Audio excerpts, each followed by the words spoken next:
রাজশাহীর ভদ্রা এলাকায় আছেন আমাদের সহকর্মী মওদুদ রানা। শীতার্ত ছিন্নমূল মানুষের দুর্ভোগ জানতে সরাসরি চলে যাব তার কাছে। মওদুদ থেকেই হিমেল বাতাস বইছে এবং এতে কনকনে যে ঠান্ডা সেটি অনুভূত হচ্ছে এবং সব মিলিয়ে গত দুদিন ধরে উত্তরাঞ্চলে আসলে শীতের যে প্রকোপ সেটি জেঁকে বসেছে।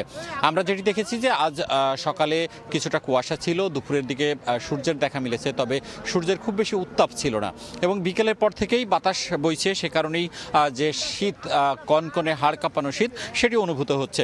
আবহাওয়া অফিসের হিসেব বলছে আজ রাজশাহীতে দিনের সর্বনিম্ন তাপমাত্রা ছিল 10.5 ডিগ্রি সেলসিয়াস এবং সকালের দিকে বাতাসে জলীয় বাষ্পের পরিমাণ ছিল প্রায় 100% এবং দুপুরের পর সূর্যের দেখা মেলায় তখন জলীয় বাষ্পের পরিমাণ কিছুটা কম ছিল। বিকেলের পর থেকে আবার জলীয় বাষ্পের পরিমাণ বেড়েছে, কুয়াশা দেখা যাচ্ছে এবং সেই সাথে বাতাস প্রবাহিত হচ্ছে।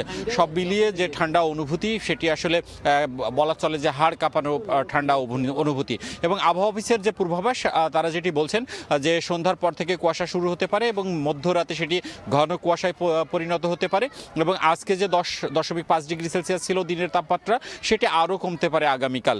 এবং এই যে টানা শীত পড়ছে, এই শীতের ফলে সবচেয়ে বেশি বিপাকে পড়েছেন শ্রমজীবী মানুষ, বিশেষ করে যারা প্রান্তিক শ্রমজীবী মানুষ রয়েছেন, দিন আনেন দিন খান, তাদের আসলে এক কথায় অবর্ণনীয় কষ্ট। আমি এই মুহূর্তে রয়েছি ভদ্রা এলাকায়। এটি মূলত একটি বস্তি এলাকা, এখানে একেবারেই প্রান্তিক মানুষের বসবাস।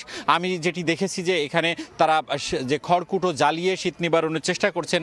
অনেকেই সারাদিনের পরিশ্রমের পর এসে তাদের যে গরম কাপড় এবং তাদের যে গরম বাসস্থান সেটি আসলে না থাকার কারণে তারা রাস্তার আশেপাশে আগুন জ্বালিয়ে উত্তাপ নেওয়ার চেষ্টা করছেন এবং তারা জড়ো হয়েছেন। তারা যেটি বলছেন যে সকালে আসলে সূর্যের দেখা মেলে 11টা থেকে 12টার দিকে এবং সূর্য অস্ত যায় বিকেল 4টার মধ্যেই। তো দিনের যে কার্য সময় সেটি আসলে কম থাকার কারণে তাদের আয় উপার্জন কমছে এবং তারা আগে যে ইনকাম করতো, যে আয় করতো তার অর্ধেক এখন করছে এবং একই সাথে এই শীতের কারণে হাসপাতালে কিন্তু শিশু এবং বৃদ্ধদের যে অসুস্থতা, শীতজনিত রোগ সেটি কিন্তু বাড়ছে এবং হাসপাতালে রোগী ভর্তির সংখ্যা বাড়ছে এবং একই সাথে কৃষি জমিতে যে বীজতলা এবং আলুর যে ক্ষেত সেটিও কিন্তু ব্লাস্ট রোগের সংক্রমণ হয়েছে।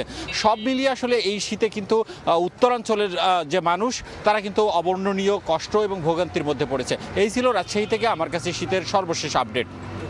শীতের তীব্রতার খবর জানাতে রাজশাহী থেকে আমাদের সঙ্গে যুক্ত হয়েছিলেন সহকর্মী মওদুদ রানা।